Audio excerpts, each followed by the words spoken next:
SARS-CoV-2 atau COVID-19 masih terus bermutasi dan salah satu yang cukup berbahaya yakni varian B1617.2 atau yang dikenal dengan varian Delta dari India. Varian tersebut merupakan mutasi ganda dari E484Q dan L452R, serta terdeteksi lebih berbahaya, bahkan dikatakan 50% lebih cepat menular dibandingkan varian Alpha. Beberapa daerah seperti Jakarta, Jawa Tengah, Kalimantan Tengah, dan Sumatera Utara juga sudah mendeteksi adanya kasus dari varian Delta ini.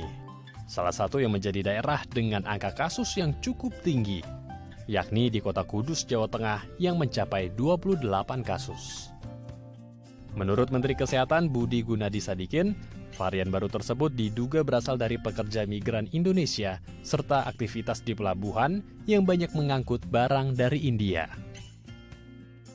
Masuknya strain baru yang penularannya cepat sekali, sehingga kita mulai melihat ada kenaikan yang signifikan di beberapa daerah, dan khususnya untuk teman-teman di Jawa Tengah, ada di daerah Karesidenan Kudus, ya, Kudus, Jepara, dan memang sudah terkonfirmasi itu adalah varian baru. Yang kita amati masuknya banyak dari pekerja migran Indonesia, juga ada banyaknya melalui pelabuhan-pelabuhan laut. Karena pelabuhan udara biasanya sudah bisa kita jaga dan baik, tapi pelabuhan laut ini karena banyak di Indonesia angkut barang, dan banyak juga datangnya dari India sehingga masuk dari sana. Meski merasa khawatir, namun warga mengaku tidak takut dengan adanya varian baru yang masuk ke Indonesia. Kuncinya adalah tetap menerapkan protokol kesehatan yang ketat. Seperti Evi yang mengaku selalu menerapkan protokol kesehatan setiap beraktivitas di luar rumah. Virus awalnya ini kan seperti virus flu biasa ya, cuma memang variannya berbeda. Kalau buat saya sih yang penting sekarang kita tetap prokesnya tetap dijalankan, terus hidup sehat aja sih Mbak gitu. Karena kita nggak tahu mutasi virus yang baru ini itu harus selain harus prokes harus diapain lagi gitu, nanggulanginnya dengan apa.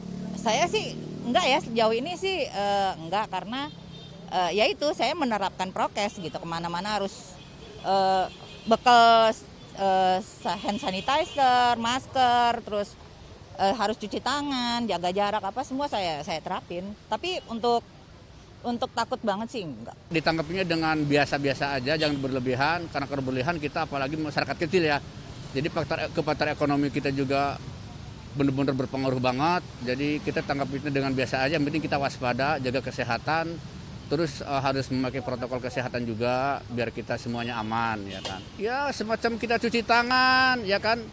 Berkerumun kita harus menjaga jarak, terus selalu pakai masker, ya kan. Itu kan selalu yang identik dengan protokol kesehatan, ya kan.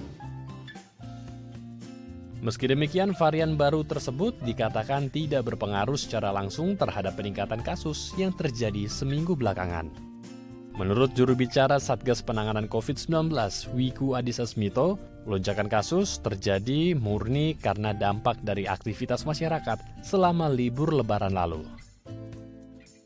Mengenai adanya varian-varian baru yang sudah ditemukan di berbagai daerah, sampai dengan sekarang belum terbukti atau penelitiannya tentang itu juga belum bisa membuktikan bahwa adanya hubungan langsung peningkatan kasusnya diakibatkan oleh varian-varian baru. Jadi intinya varian baru memang ditemukan di berbagai tempat di Indonesia, kasusnya juga meningkat, tetapi ini kaitannya langsung terlihat, yang terlihat sementara ini adalah dari peningkatan aktivitas Lebaran dan Idul Fitri.